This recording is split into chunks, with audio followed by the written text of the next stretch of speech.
ഈ അടുത്ത ദിവസം എന്നെ കാണാൻ വന്ന ഒരു പേഷ്യൻ്റ് എന്നോട് ചോദിച്ച ഒരു സംശയമാണ് ഇന്ന് നിങ്ങളുമായിട്ട് ക്ലാരിഫൈ ചെയ്യുന്നത്. അതായത് നമ്മുടെ നാട്ടിൽ ഒട്ടനവധി ആളുകൾക്കും ഉള്ള ഒരു പ്രധാനപ്പെട്ട സംശയം, പ്രമേഹ രോഗികളാണെങ്കിലും പ്രമേഹ രോഗം ഇല്ലാത്തവരാണെങ്കിലും പലപ്പോഴും ചോദിക്കുന്ന സംശയം, നമ്മുടെ നാട്ടിൽ പലതരത്തിലുള്ള വാഴപ്പഴങ്ങൾ കിട്ടാറുണ്ട്. അതായത് നമുക്ക് ഏത്തപ്പഴം കിട്ടും, അതുപോലെ തന്നെ ചുവന്ന നിറത്തിലുള്ള ഈ പറയുന്ന കപ്പപ്പഴം എന്ന് പറയുന്ന അല്ലെങ്കിൽ ചുവന്ന പഴം കിട്ടാറുണ്ട്, ഞാലിപ്പൂവൻ കിട്ടാറുണ്ട്, പാളയംകോടൻ കിട്ടാറുണ്ട്, അതുപോലെ തന്നെ റോബസ്റ്റ പഴം കിട്ടാറുണ്ട്. അപ്പോൾ ഇതിൽ ഏത് പഴമാണ് നമ്മുടെ ശരീരത്തിന് ഏറ്റവും നല്ലത് എന്ന് തോന്നിക്കാറുണ്ട്. അപ്പോൾ ഈ രീതിയിൽ എന്നോട് ഒരാൾ ചോദിച്ചൊരു സംശയം എന്ന് പറഞ്ഞാൽ, പ്രമേഹ രോഗം ഉണ്ട് ഡോക്ടറെ, അപ്പോൾ എനിക്ക് ഏത്തപ്പഴം കഴിക്കുന്നത് കൊണ്ട് ശരീരത്തിന് എന്തെങ്കിലും തരത്തിലുള്ള ബുദ്ധിമുട്ട് ഉണ്ടോ എന്നാണ് ചോദിച്ചത്. നമ്മുടെ നാട്ടിൽ വളരെ കോമൺ ആയിട്ട് വർഷങ്ങളായിട്ട് കിട്ടുന്ന ഏത്തപ്പഴത്തെ പറ്റിയിട്ട് പോലും ഇത്രയധികം സംശയങ്ങൾ ഉള്ളത് കൊണ്ട് തന്നെ ഈ വിഷയവുമായിട്ട് ബന്ധപ്പെട്ട് പൊതുവെ എല്ലാവർക്കും ഉണ്ടാകുന്ന സംശയങ്ങളെല്ലാം തന്നെ ഇന്ന് ക്ലിയർ ചെയ്യുന്നുണ്ട്.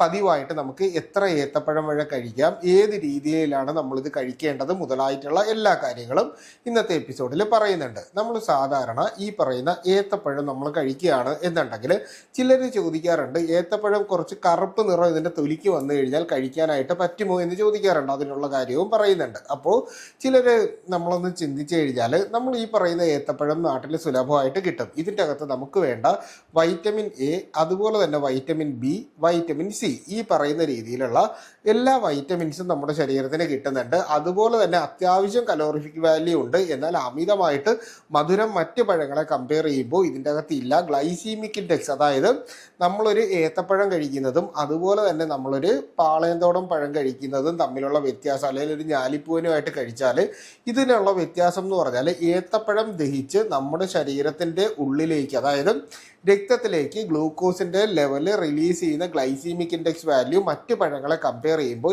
ഏത്തപ്പഴത്തിന് കുറവാണ് എന്ന് പറയാം. അതുപോലെ തന്നെ അമിതമായിട്ട് പഴുക്കാത്ത ഏത്തപ്പഴം വേണമെങ്കിൽ നമുക്ക് കഴിക്കാൻ പറ്റും, പക്ഷെ മറ്റ് പഴങ്ങൾ അതുപോലെ നമുക്ക് കഴിക്കാൻ പറ്റില്ല എന്നൊരു വ്യത്യാസം കൂടി ഇതിൻ്റെ അകത്തുണ്ട്. അടുത്തൊരു കാര്യം എന്ന് പറഞ്ഞാൽ, നമ്മുടെ വയറിൻ്റെയും കുടലിൻ്റെയും ആരോഗ്യത്തിന് ഈ പറയുന്ന ഏത്തപ്പഴം വളരെ നല്ലതാണ്. അതായത് നമ്മൾ പലപ്പോഴും, ഞാൻ തന്നെ പല വീഡിയോസിലും പറഞ്ഞിട്ടുള്ള പ്രോബയോട്ടിക്കുകളായിട്ടുള്ള ആഹാരങ്ങളെ പറ്റി പറഞ്ഞിട്ടുണ്ട്. അതായത് നമ്മുടെ ശരീരത്തിലേക്ക് ഹെൽത്തി ആയിട്ടുള്ള ബാക്ടീരിയാസിനെ കിട്ടുന്നതിന് വേണ്ടിയിട്ട് നമ്മൾ കഴിക്കാനുള്ള ആഹാരം. എന്നാൽ ഏത്തപ്പഴത്തിന് ഈ പറയുന്നത് പോലെയല്ല, രണ്ട് ഗുണങ്ങളുണ്ട്. അതായത് ഇതൊരു പ്രോബയോട്ടിക് ആയിട്ടും പ്രീബയോട്ടിക് ആയിട്ടും ആക്ട് ചെയ്യും. പ്രോബയോട്ടിക് എന്ന് പറഞ്ഞാൽ ഹെൽത്തി ബാക്ടീരിയാസിനെ ശരീരത്തിലേക്ക് കിട്ടുന്നതിന് സഹായിക്കുന്നതിനേക്കാൾ കൂടുതലായി ഇതൊരു പ്രീബയോട്ടിക്, അതായത് നമ്മുടെ ശരീരത്തിൻ്റെ ഉള്ളിൽ, അതായത് കുടലിലും വയറിലുമായിട്ട് കാണുന്ന ഹെൽത്തി ബാക്ടീരിയാസിനുള്ള ഭക്ഷണമായിട്ട് ആക്ട് ചെയ്യാൻ പറ്റുന്ന രീതിയിലുള്ള ഒരു മികച്ച പ്രോബയോട്ടിക് ആയിട്ട് നമുക്ക് ഈ പറയുന്ന ഏത്തപ്പഴത്തെ കാണാനായിട്ട് പറ്റും. അടുത്തൊരു കാര്യം എന്ന് പറഞ്ഞാൽ, ഈ ഏത്തപ്പഴത്തിന്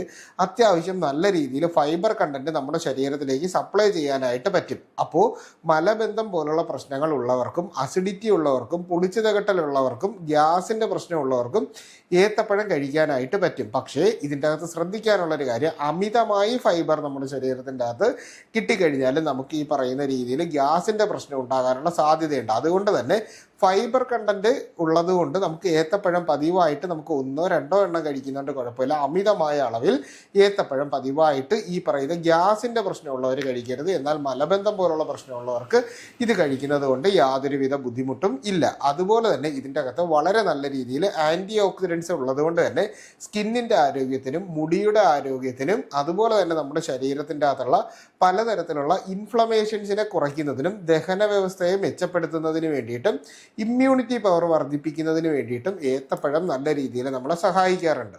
ഇനി ഏത്തപ്പഴം കഴിച്ചു കഴിഞ്ഞാൽ നമ്മുടെ ശരീരത്തിൻ്റെ അകത്ത് ഏതൊക്കെ കണ്ടീഷൻസിൽ നമുക്കിത് കഴിക്കാമെന്നുള്ളൊരു കാര്യം നമുക്കിനി ഒന്ന് സംസാരിക്കുക. അതിൻ്റെ അകത്ത് ഏറ്റവും പ്രധാനപ്പെട്ടതെന്ന് പറഞ്ഞാൽ, നമ്മുടെ തലച്ചോറിൻ്റെ പ്രവർത്തനം മെച്ചപ്പെടുത്തുന്നതിന് വേണ്ടിയിട്ടും അതുപോലെ തന്നെ നമ്മുടെ ശരീരത്തിൻ്റെ അകത്ത് ഉണ്ടാകുന്ന ടെൻഷൻ അല്ലെങ്കിൽ ആൻസൈറ്റി മുതലായിട്ടുള്ള പ്രശ്നങ്ങളെ ഒരു പരിധി വരെ കുറച്ചു നിർത്തുന്നതിന് വേണ്ടിയിട്ട് ഏത്തപ്പഴം രാവിലെ ഒരെണ്ണം നമ്മൾ കഴിച്ചു കഴിഞ്ഞാൽ, അതായത് അത്യാവശ്യം പഴുത്ത ഒരു ഏത്തപ്പഴം കഴിക്കുന്നത് വളരെയേറെ സഹായിക്കും. രാവിലെ എഴുന്നേൽക്കുമ്പോൾ ഒരു ഒരു ഗ്ലാസ് പാല്, ഒരു മുട്ട, ഒരു ഏത്തപ്പഴം എന്നുള്ള രീതിയിൽ നമ്മൾ കഴിക്കുകയാണ് എന്നുണ്ടെങ്കിൽ നമുക്കൊരു ദിവസം മുഴുവനും നല്ല രീതിയിൽ എനർജറ്റിക് ആയിട്ട് ഇരിക്കാനും നല്ല രീതിയിൽ ഊർജ്ജവും ഉന്മേഷവും ലഭിക്കുന്നതിന് വേണ്ടിയിട്ട് സഹായിക്കും. നമ്മുടെ രക്തചംക്രമണ വ്യവസ്ഥ, അതായത് നമ്മുടെ BP ഏകദേശം നല്ല രീതിയിൽ കൺട്രോൾ ചെയ്ത് നിർത്താനും ഹൃദയത്തിൻ്റെ ആരോഗ്യത്തിന്, അതായത് നമ്മുടെ ശരീരത്തിലേക്ക് വേണ്ട HDL കിട്ടുന്നതിന് വേണ്ടിയിട്ടും അതുപോലെ തന്നെ ഹൃദയത്തിൻ്റെ പ്രവർത്തനം മെച്ചപ്പെടുത്തുന്നതിന് വേണ്ടിയിട്ടും ഈ പറയുന്ന ഏത്തപ്പഴം നല്ല രീതിയിൽ സഹായിക്കാറുണ്ട്.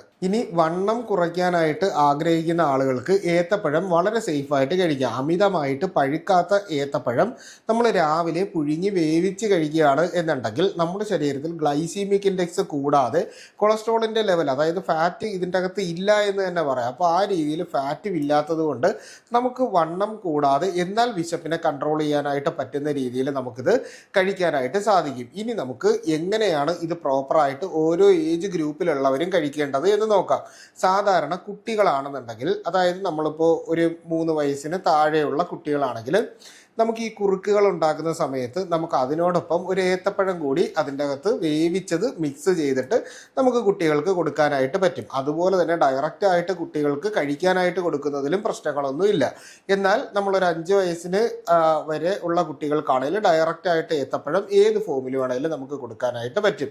5 വയസ്സിന് മുകളിൽ 18 വയസ്സ് അല്ലെങ്കിൽ ഒരു 35 വയസ്സ് വരെയുള്ള ആളുകൾക്ക് ഏത്തപ്പഴം പുഴുങ്ങിയിട്ട് കഴിക്കുന്നതും ഏത്തപ്പഴം നോർമലായിട്ട് കഴിക്കുന്നതും ഏത്തപ്പഴം അധികം വേകാതെ, അതായത് നമ്മൾ അധികം പഴുക്കാത്ത ഏത്തപ്പഴം കട്ട് ചെയ്ത് വേവിച്ച് നമുക്ക് പാവിയലായിട്ടോ സാധാരണ ഏത് രീതിയിലുള്ള ആഹാരത്തിൻ്റെ ഫോർമുലേഷനിലേക്ക് മാറ്റി കഴിക്കുന്നതും വളരെ നല്ലതാണ്. പക്ഷേ നമ്മൾ ഈ മൈദയുമായി ചേർത്തിട്ട് നമ്മൾ ഈ പറയുന്ന വാഴയ്ക്കാപ്പം എന്ന് നമ്മൾ പറയാറുണ്ട്, അല്ലെങ്കിൽ നമ്മൾ പഴംപൊരി എന്ന് പറയുന്ന ഇതുണ്ടല്ലോ ആ മഞ്ഞ നിറത്തിൽ. അപ്പോൾ ഇത്തരത്തിലുണ്ടാക്കുമ്പോൾ എണ്ണ കൂടുതലായിട്ട് നമ്മുടെ ശരീരത്തിൻ്റെ അകത്ത് എത്തിയിട്ട് കൊളസ്ട്രോളും മറ്റ് പ്രശ്നങ്ങളും വരാറുള്ള സാഹചര്യമുണ്ട്. പക്ഷേ എന്നിരുന്നാലും നിങ്ങൾക്ക് ആഗ്രഹത്തിന് വേണ്ടി വല്ലപ്പോഴും ആ രീതിയിൽ ഉണ്ടാക്കി കഴിക്കുന്നത് കൊണ്ടോ ചിപ്സ് പോലെ നമ്മൾ ഉണ്ടാക്കി കഴിയും, അതായത് കൊളസ്ട്രോളിൻ്റെ പ്രശ്നവും ഹൃദയം റിലേറ്റ് ചെയ്തിട്ടുള്ള ഹൃദ്രോഗം പോലുള്ള പ്രശ്നങ്ങൾ ഉള്ള ആൾക്കാരോ അല്ലെങ്കിൽ ബ്ലോക്ക് വന്നിട്ടുള്ള ആൾക്കാരോ ഇല്ലെങ്കിൽ സ്ട്രോക്ക് വന്നിട്ടുള്ള ആൾക്കാർക്കോ ഈ പറയുന്ന രീതിയിൽ കൂടുതലായിട്ട് എണ്ണ ചേർന്ന ഫോർമുലേഷൻസ് കഴിക്കാതെ നോർമലായിട്ട് നമുക്ക്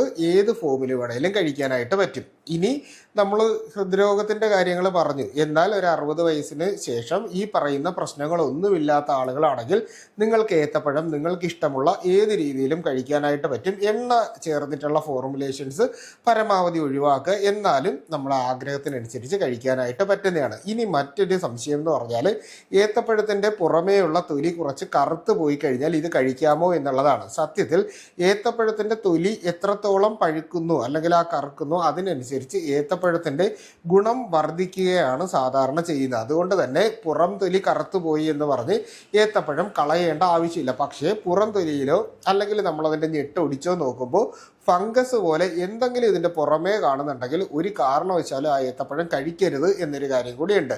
അതുകൊണ്ട് ഏത്തപ്പഴത്തിൻ്റെ പുറമേ എന്തെങ്കിലും ഒരു നിറവ്യത്യാസം കണ്ടു എന്ന് പറഞ്ഞ് ഏത്തപ്പഴം എടുത്ത് കളയേണ്ട ആവശ്യമില്ല എന്നുകൂടി ഞാൻ നിങ്ങളോട് പറയുകയാണ്. അപ്പോൾ ഈ പറഞ്ഞ രീതിയിൽ ഏത്തപ്പഴം വളരെ സേഫായിട്ട് നമുക്ക് എല്ലാവർക്കും പതിവായിട്ട് കഴിക്കാൻ പറ്റുന്നതാണ്.